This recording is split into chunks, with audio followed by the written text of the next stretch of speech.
Shalom Bapak Ibu Saudara yang dikasih Tuhan. Kita kembali berjumpa dalam Word of Faith Teaching hari ini. Kita akan segera masuk ke dalam firman Tuhan. Mari buka Alkitab kita dari Yohanes pasal 8 ayat 32. Firman Tuhan mengatakan demikian. Dan kamu akan mengetahui kebenaran, dan kebenaran itu akan memerdekakan kamu. Bapak Ibu Saudara yang dikasih Tuhan, ketika kita mendengar mengenai mukjizat Tuhan yang dialami seseorang, biasanya tanpa sadar, kita otomatis berpikir mengenai betapa besarnya iman yang dimiliki orang tersebut sehingga mukjizat itu dapat terjadi kepadanya.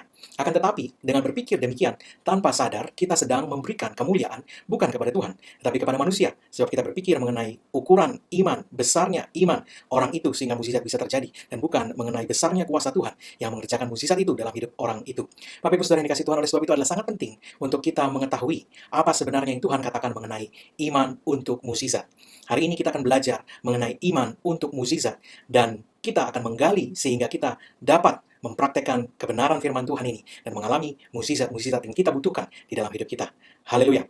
Dalam Yohanes pasal 8 ayat 32 tadi, Yesus mengatakan bahwa adalah mengetahui kebenaran yang akan membawa kuasa Tuhan yang memerdekakan ke dalam hidup seseorang. Sekali lagi, adalah mengetahui kebenaran yang akan membawa kuasa Tuhan yang memerdekakan ke dalam hidup seseorang. Dengan kata lain, iman untuk mukjizat sebenarnya berlandaskan pada mengetahui kebenaran dan bukan pada soal ukuran iman itu sendiri. Bapak Ibu Saudara yang dikasih Tuhan, ketika murid-murid Yesus datang kepada Yesus dan meminta agar ukuran iman mereka diperbesar, apa yang Yesus katakan kepada mereka? Mari kita lihat dalam Lukas pasal 17 ayat 5 sampai 6. Firman Tuhan mengatakan demikian. Lalu kata rasul-rasul itu kepada Tuhan, tambahkanlah iman kami. Tapi jawab Tuhan, kalau sekiranya kamu mempunyai iman sebesar biji sesawi saja, kamu dapat berkata kepada pohon ara ini, terbantunglah engkau dan tertanamlah di dalam laut, dan ia akan taat kepadamu.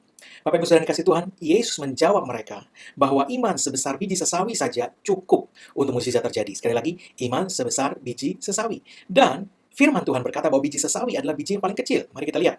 Di dalam Markus pasal 4 ayat 31, Yesus sendiri mengatakan, hal kerajaan itu seumpama biji sesawi yang ditaburkan di tanah. Memang biji itu, biji apa? Biji sesawi itu yang paling kecil daripada segala jenis benih yang ada di bumi. Jadi Bapak Ibu Saudara yang kasih Tuhan, para murid berpikir bahwa mukjizat membutuhkan iman yang besar. Dan mereka minta agar Yesus menambahkan iman mereka. Tetapi Yesus menjawab bahwa iman yang paling kecil saja cukup untuk mukjizat terjadi. Bapak Ibu Saudara yang kasih Tuhan, ini menunjukkan bahwa bukan ukuran imannya yang penting.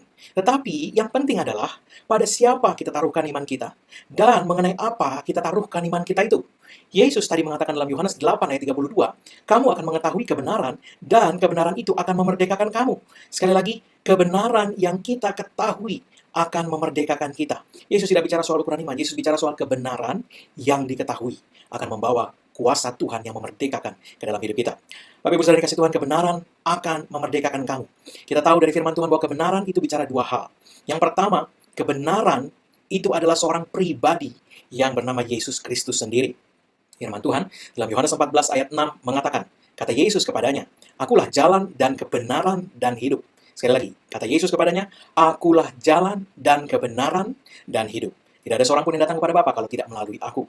Akulah kebenaran, kata Yesus. Jadi, yang pertama yang kita perlu ketahui, kamu akan mengetahui kebenaran, yang pertama yang kita perlu ketahui adalah pada siapa kita dapat menaruhkan iman kita, yaitu pada Yesus. Ini kebenaran yang pertama yang kita perlu pahami. Pada Yesus kita taruhkan iman kita, bukan pada ukuran iman kita sendiri.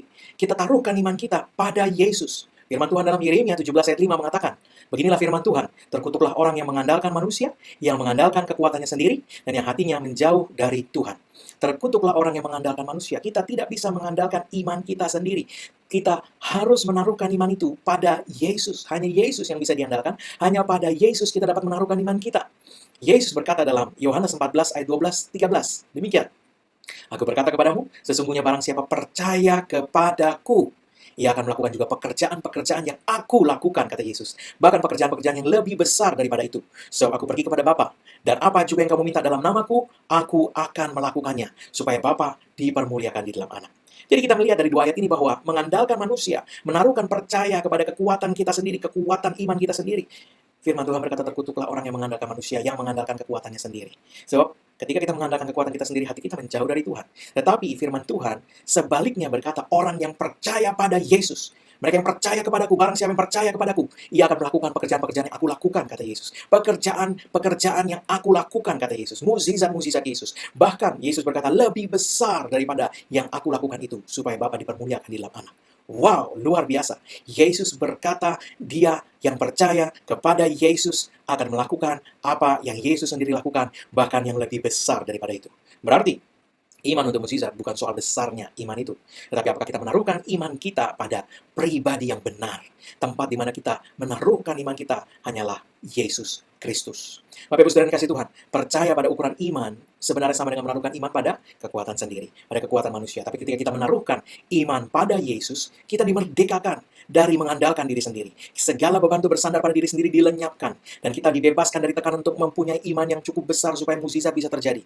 Kita berhenti mengandalkan diri sendiri. Dan kita mengandalkan Yesus saja. Percaya kepada Yesus saja. Barang siapa percaya kepadaku, kata Yesus, dia akan melakukan apa yang aku lakukan.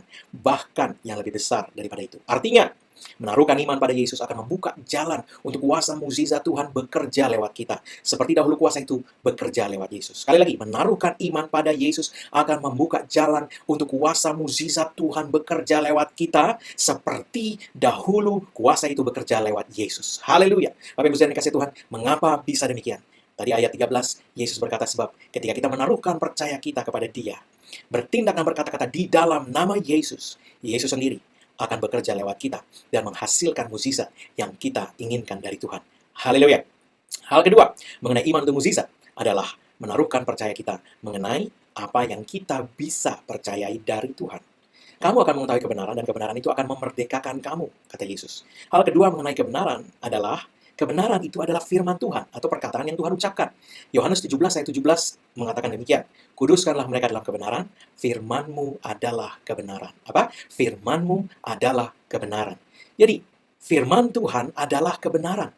Jadi, mengetahui kebenaran, yang kedua artinya adalah mengetahui firman Tuhan. Yaitu mengetahui apa yang Tuhan katakan. Lebih spesifik lagi, mengetahui apa yang Tuhan katakan dapat kita percayai dari Dia. Apa yang Dia akan lakukan bagi kita. Kita perlu mengetahui itu. Bapak Ibu Saudara yang dikasih Tuhan, ini bicara bahwa kita perlu mengetahui apa yang kita bisa percayai dari Tuhan. Sekali lagi, apa yang kita bisa percayai dari Tuhan. Banyak orang yang tidak mengetahui apa yang dapat mereka percayai dari Tuhan. Sehingga mereka dihantui keraguan, kebimbangan, mendua hati. Mereka berdoa juga dan berkata, kalau memang itu kehendak-Mu Tuhan, lakukanlah. Tapi mereka tidak yakin apakah Tuhan mau melakukan itu atau tidak. Ini adalah suatu bentuk ketidakpercayaan. Ketidakpercayaan ini harus diobati. Bagaimana mengobati ketidakpercayaan ini? Yesus berkata tadi, kamu akan mengetahui kebenaran. Jadi obatnya adalah kita perlu mengetahui kebenaran. Kita perlu mengetahui firman Tuhan. Kita perlu mengetahui apa yang Tuhan katakan akan Dia lakukan buat kita.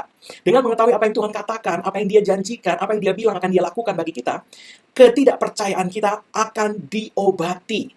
Bapak Ibu Saudara yang kasih Tuhan, kalau kita mengetahui apa yang Tuhan katakan akan Dia lakukan bagi kita, kita akan dimerdekakan dari kebimbangan. Karena kita punya kepastian, karena kita tahu apa yang Dia bilang akan Dia lakukan buat kita. Kita akan dimerdekakan dari keraguan, kita akan dimerdekakan dari mendua hati. Sebab kita memiliki kepastian sekarang mengenai apa yang Tuhan katakan akan Dia lakukan. Sebab kita tahu dari firman Tuhan bahwa Dia mengatakan Dia akan melakukan itu. Bapak Ibu Saudara yang kasih Tuhan. Jadi adalah sangat penting untuk kita mengetahui kebenaran, yaitu firman Tuhan. Apa yang Tuhan katakan akan Dia lakukan buat kita. Bagaimana kita dapat mengetahui kebenaran? Roma pasal 10 ayat 17 mengatakan demikian. Jadi, iman timbul dari pendengaran, dan pendengaran oleh firman Kristus. Sekali lagi, iman timbul dari pendengaran, dan pendengaran oleh firman Kristus. Bapak Ibu Saudara yang dikasih Tuhan, pendengaran dan pendengaran akan firman Kristus. Apa? Pendengaran dan pendengaran akan firman Kristus. Jadi bukan pendengaran saja, tetapi pendengaran dan pendengaran. Pendengaran dan pendengaran. Bukan pendengaran dan pendengaran saja, tetapi pendengaran dan pendengaran akan firman Kristus. Jadi, kita perlu memperhatikan apa yang kita dengar, dan bagaimana kita mendengar itu. Kita harus memastikan bahwa apa yang kita dengar adalah firman Kristus. Bukan kata-kata manusia, bukan logika belaka, tapi perkataan Tuhan. Itu yang pertama. Yang kedua, bagaimana kita mendengar firman Kristus? Bagaimana kita mendengar firman Kristus? Dengan mendengar dan mendengar. Atau dengan kata lain, ada pengulangan. Bapak Ibu Saudara yang kasih Tuhan, kita perlu berulang-ulang mendengar perkataan Tuhan. Tidak bisa sekali dengar. Kita perlu mendengar dan mendengar lagi. Mendengar dan mendengar lagi. Iman timbul, iman datang. Ketika kita mendengar dan mendengar firman Kristus. Kita mengetahui kebenaran dengan cara apa? Mendengar dan mendengar firman Kristus. Berulang-ulang. Diulang lagi dan diulang lagi. Mungkin ada yang bertanya, kenapa begitu Pak? Setidaknya ada dua alasan yang saya akan sampaikan hari ini. Yang pertama, kita dapat lupa. Karena itu sangatlah penting untuk mengulang-ulang apa yang sudah kita dengar dari firman Tuhan. Apalagi di tengah situasi penuh tekanan. Di tengah masalah, di tengah situasi yang memancing kepanikan, kita dapat segera lupa apa yang Tuhan katakan. Dan mempercayai apa yang situasi laporkan lewat panca indera dan logika kita. Itu sebabnya penting untuk mengulang-ulang lagi firman Tuhan yang kita sudah dengar lagi dan dengar lagi. Di tengah situasi yang sulit, tekanan yang menghantam, kita mudah lupa, kita mudah melepaskan itu. Tapi ketika kita sudah mendengar dan mendengar terus berulang-ulang, itu akan membuat apapun juga yang terjadi, firman Tuhan itu yang selalu keluar dari hati kita, mengatasi segala kekalutan, kepanikan, dan ketakutan. Yosua 1 ayat 8 mengatakan, janganlah engkau lupa memperkatakan kitab Taurat ini, tetapi renungkan itu siang dan malam. Berarti ada pengulangan terus. Supaya engkau bertindak hati-hati sesuai dengan segala yang tertulis di dalamnya. Sebab dengan demikian perjalananmu akan berhasil, dan engkau akan beruntung. Ini menunjukkan bahwa hanya dengan pengulangan, kita akan selalu bertindak sesuai dengan apa yang Tuhan katakan. Kita menjadi tidak bisa ditundukkan iblis dengan ketakutan dan kecemasan, kekalutan dan kepanikan. Tetapi di tengah situasi apapun, firman Tuhan yang sudah tertanam karena pengulangan itu tadi, akan selalu jadi pemimpin. Memimpin pikiran kita, memimpin logika kita, memimpin tindakan kita, memimpin kepercayaan kita. Sehingga kita selalu meletakkan percaya kita di tempat yang benar, yaitu pada Yesus dan pada apa yang Dia katakan akan Dia lakukan bagi kita. Bapak Ibu Saudara yang kasih Tuhan, sangat penting. Di tengah situasi yang memancing kekalutan, sangat penting kita sudah memiliki firman Tuhan tertanam lewat pengulangan di dalam hati kita. Haleluya. Yang kedua, alasan kenapa kita perlu mengulang dan mengulang mendengar firman Kristus. Yesus berkata dalam Matius 4 ayat 4, tetapi Yesus menjawab, ada tertulis, manusia hidup bukan dari roti saja, tetapi dari setiap firman yang keluar dari mulut Allah. Manusia hidup bukan dari roti saja, tetapi dari setiap firman yang keluar dari mulut Allah. Manusia, roh, jiwa, dan tubuh perlu diberi makan secara utuh. Tubuhnya diberi makanan jasmani, jiwanya diberi makanan jiwani, dan rohnya diberi makanan rohani. Bapak Ibu Saudara yang kasih Tuhan, makanan bagi tubuh kita, roti atau makanan jasmani. Dan bagi jiwa dan roh kita, menyangkut soal manusia rohani kita, makanannya adalah firman Tuhan. Saat kita mendengar firman Tuhan, jiwa dan roh kita diberi makan. Makanan berguna untuk pertumbuhan dan kekuatan, sama seperti buat tubuh. Demikian juga, makan firman Tuhan akan membuat roh dan jiwa kita bertumbuh dan dipenuhi dengan kekuatan ilahi. Bapak Ibu Saudara kasih Tuhan, roh dan jiwa yang bertumbuh dan dipenuhi dengan kekuatan ilahi akan dapat selalu tegak berdiri menghadapi tekanan. Ketika situasi sulit atau keadaan yang mendesak mencoba menekan jiwa kita, roh yang bertumbuh akan kuat karena sudah diberi makanan yang tepat, yaitu firman Tuhan. Dia akan kuat untuk berdiri teguh, menolak untuk menyerah, dan memegang kendali untuk tidak menyerah kepada keraguan. Tetapi tetap kuat dalam mempercayai Tuhan dan firman-Nya. Tanpa kekuatan dari firman Tuhan, roh manusia, jiwa manusia akan seringkali terkapar, dihantam oleh pukulan situasi yang sukar. Tapi roh yang kuat akan bertahan dan menguasai keadaan. Firman Tuhan dalam Amsal pasal 18 ayat 14 mengatakan, the spirit of a man will sustain him in sickness, but who can bear a broken spirit? The spirit of a man will sustain him in sickness. Roh manusia, roh seseorang akan mempertahankan dia dalam kesakitan. Tetapi kalau roh itu sudah dipatahkan, siapa yang dapat bertahan? Jadi roh yang kuat penting untuk kita dapat bertahan, berdiri, dan menang dalam peperangan, melawan keraguan, kecemasan, dalam perjuangan iman kita sehari-hari. Bapak Ibu Saudara yang kasih Tuhan, itu sebabnya sangat penting untuk kita memberi makan roh dan jiwa kita dengan makanan yang tepat, yaitu firman Tuhan yang kita dengar berulang-ulang. Haleluya. Bapak Ibu Saudara yang dikasih Tuhan, adalah sangat penting untuk kita mengetahui kebenaran. Saya berdoa, kebenaran yang sederhana tidak kita abaikan, tapi kita perhatikan, kita terapkan dalam hidup kita. Seringkali kita mencari sesuatu yang rumit, kita mencari sesuatu yang wow, tinggi di awan-awan, tetapi hal yang sederhana yang firman Tuhan katakan, kita kesampingkan karena kesederhanaannya. Bapak Ibu Saudara yang kasih Tuhan, Yesus datang untuk memberi kelegaan kepada yang letih, lesu, dan berbeban berat. Dia tidak datang untuk membuat mereka yang letih, lesu, dan berbeban berat itu tambah letih, tambah lesu, dan tambah berbeban berat. Artinya, dia tidak datang untuk membuat hidup kita makin rumit. Dia datang untuk menyederhanakan segala sesuatu. Kunci dari iman untuk mukjizat adalah mengetahui kebenaran. Menaruhkan iman kita pada Yesus, sang kebenaran itu. Dan menaruhkan iman kita pada Yesus mengenai apa yang dia katakan akan dia lakukan untuk kita. Haleluya. Bapak Ibu Saudara yang kasih Tuhan, iman untuk mukjizat bukan soal ukuran iman itu sendiri. Iman untuk mukjizat adalah soal mengetahui kebenaran. Melandaskan iman kita pada Yesus Kristus dan pada apa yang dia katakan akan dia lakukan buat kita. Adalah sangat penting untuk mengetahui apa yang Yesus katakan mengenai apa yang dia akan lakukan buat kita. Adalah sangat penting untuk mengetahui pada siapa kita seharusnya menaruhkan percaya kita. Sehingga kita tidak bergantung pada diri sendiri dan mempercayai usaha kita sendiri. Bapak Ibu saudara dikasih Tuhan, ketika anak Yairus mati, Yesus berkata kepada Yairus, "Jangan takut, percaya saja, anakmu akan hidup."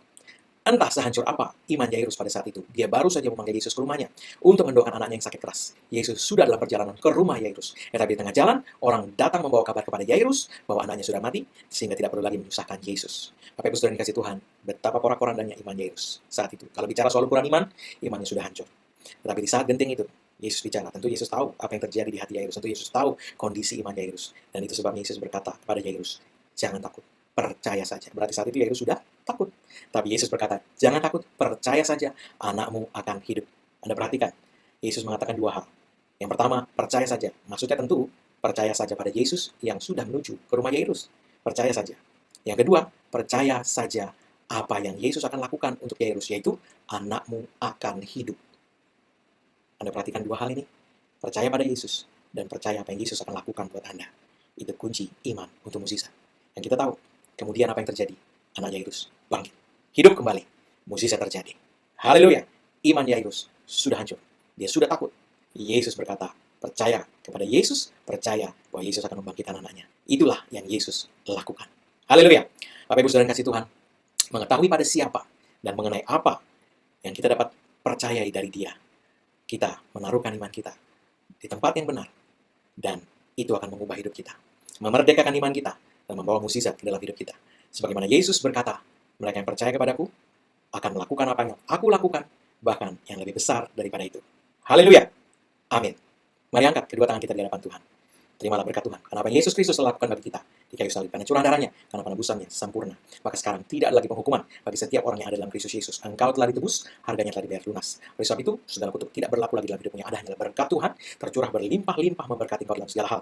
Oleh berkat Tuhan itu engkau naik terus tidak turun. Kau jadi kepala bukan ekor. Apa yang sepangkamu dibuat Tuhan berhasil. Dengan panjang umur Tuhan mengenyangkan engkau. Dan Tuhan memperlihatkan kepadamu keselamatan daripadanya. Umurmu minimal 120 tahun dan dipenuhi dengan hari-hari yang baik dari Tuhan. Dalam nama Yesus, tidak ada celaka, maut, malapetaka mendekat kepadamu dan kepada seisi rumahmu. Engkau dijaga, dipelihara, dilindungi oleh Tuhan senantiasa.